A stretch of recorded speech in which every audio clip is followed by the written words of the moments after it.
Okay, well, this example may be extreme. I wanted to show you some of the bad things you'll find, and also some things that I did right that you may think I did wrong based on the criteria. So let's jump right in. You have a logo up here, that's great. This is supposed to be a slogan.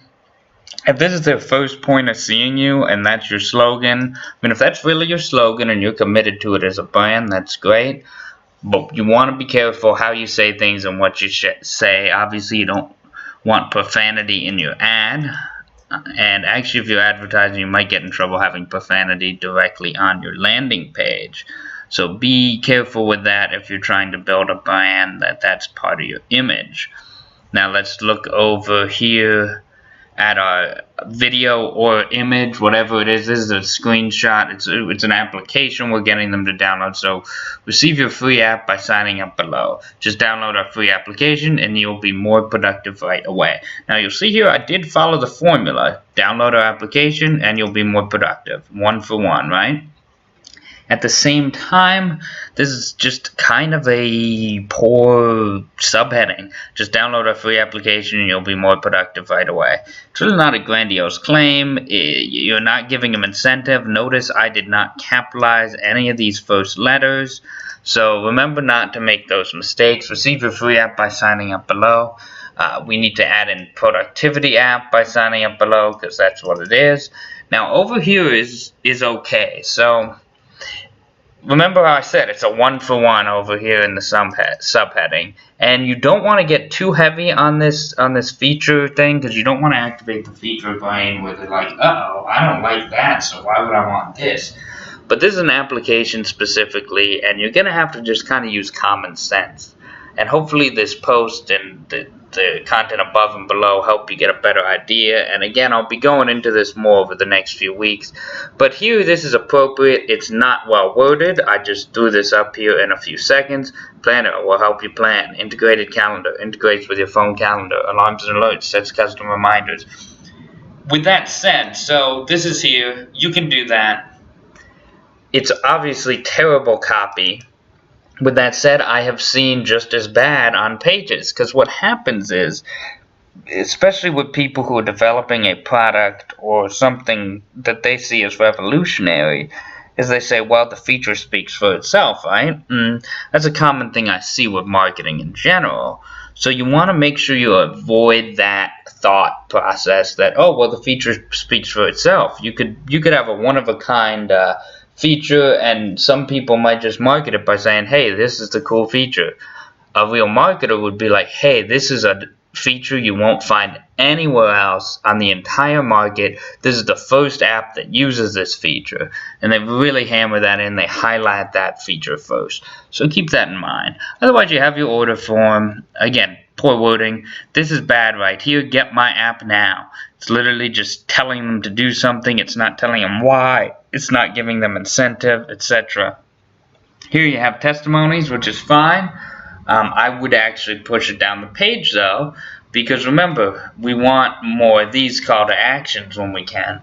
Now I made this a little bit shorter than the longer sales page, so you just have to bear with that and pretend that it's longer. But let's look here. This would just be a review with a picture, a review with a picture. This is perfectly fine. Nothing wrong with this. So here, all about our app. This is just boring. And I even just started putting blah, blah, blah more about our product down here. But literally, I mean, you come down here and you see a block of text like this. What are you going to think? Oh, man, this is too much to read. I'm busy. I'm trying to land clients. I'm trying to manage my own accounts. I'm trying to make sure I can make it home on time so I get to eat dinner. I'm trying to make sure that I can make it to my kid's soccer game. There's so many things going on. You don't have the time to be reading all of this the way it is. Remember, when you split it up sentence by sentence, even 2 sentences if it's appropriate, then it makes it so much easier to read, and it makes the page longer, which means more opportunities for you to put in your calls to actions. Now notice here, again, I should actually have some text, then testimonies, then a call to action right about here. Then I can go on here. Here's a big mistake though. Everyone on earth needs our app. This is something I see people do all too often online. They think that if they throw spaghetti against the wall, see what sticks. You don't want to do that. You need to know exactly who you're marketing to. A, for your advertising budget, because if you don't know, then you're going to be wasting a ton of money on ads. B, because not everyone can benefit from this. And just the fact that you're advertising that everyone needs your app is going to scare people like me away. Because I'm going to go here and say, well, what do you mean everyone needs it? Obviously not everyone really needs it, so I guess it's not for me. And that's going to be some people's thought process. It gives them dishonesty. It makes them think that you're not being forthcoming. It makes them think that you're exaggerating your claims, which in this case you are, because not everyone needs your app, obviously. And it goes on, so blah, blah, blah. And then they do have this, you know you need it, so order now. Again, it may be exaggerated, but the order buttons, sometimes I see these call to actions are terrible. Let's go back up here. There's no privacy guarantee. There's no promise not to spam, nothing like that. Same here, no privacy, no promise not to spam. You want to make sure that's in there. As a closing thing, again, no terms and conditions, which is essential. They don't really need anything else, but they need that, and then they should take this out. I mean, I guess they can leave it in there. You see I leave the little affiliate badge in there. You don't need to take it out, but I would take that out, honestly. Otherwise, you go up here, and let me see if there's anything else I missed. I think I covered everything that I did wrong. Again, if you can get these concepts hammered into your head, what's going to end up happening is you'll start looking at the internet a different way.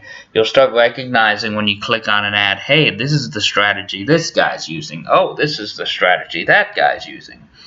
And when you can identify that, you can actually go to your competitors and you can figure out how well they might be doing, and you can figure out how you can do better, and you can then have a leg up on the competition. So just keep that in mind. Hope you've enjoyed this post. Finish it up below, and we will see you guys next week for more.